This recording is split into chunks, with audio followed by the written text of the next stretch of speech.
मैया के छोटी मंदिर मानी हुरी गोरी कोना कलागू है।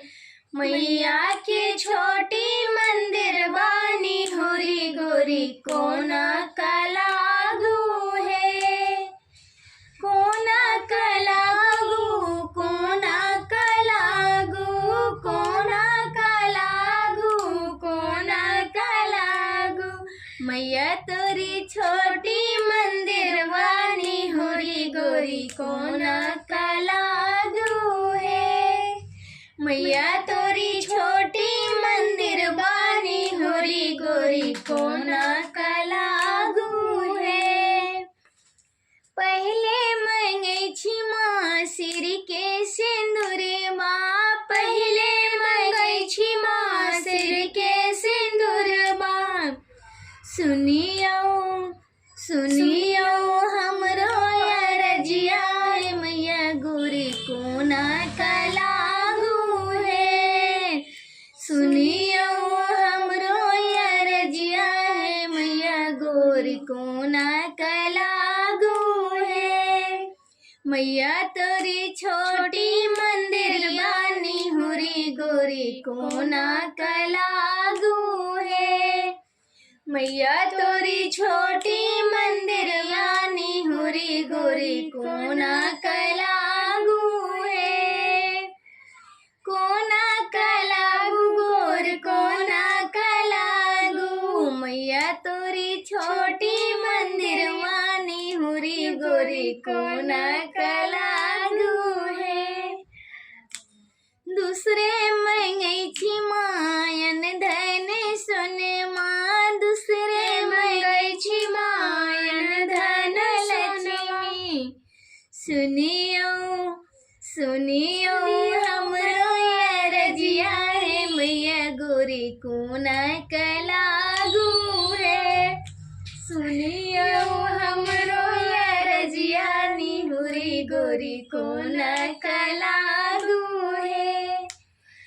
कोना कलागू गोर कोना कलागू कोना कलागू गोर कोना कलागू। मैया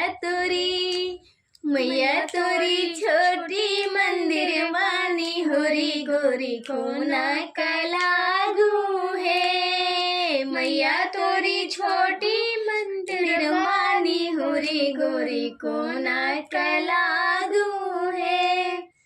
तीसरे मंगई छी मैया गोदी में ललन माँ, तीसरे मंगई छी मैया गोदी के ललन माँ। सुनियो सुनियो हमरो अरजिया है मैया गोरी कोना कलागू है। सुनियो हमरो अरजिया है मैया गोरी कोना कलागू है।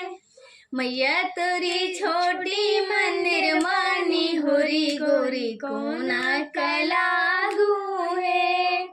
मैया तोरी छोटी मंदिर मानी हुरी गोरी कोना कलागू है। कोना कलागू गोर कोना कलागू कोना कलागू गोर कोना कलागू। मैया तोरी छोटी मंदिर यानी हुरी गोरी कोना कलागू है। मैया तोरी छोटी मंदिर बानी हुरी गोरी कोना कलागू है। चौथे मंगई छी मैया भाई है भतीजेबा, चौथे मंगई छी मैया भाई है भतीजेबा। सुनियो सुनियो हमरो अरजिया है मैया गोरी कोना कलागू है। सुनियो हमरो अरजिया है मैया गोरी कोना कलागू है। मैया के छोटी मंदिर मानी हुरी गोरी कोना कलागू है। मैया के छोटी मंदिर मानी हुरी गोरी कोना कला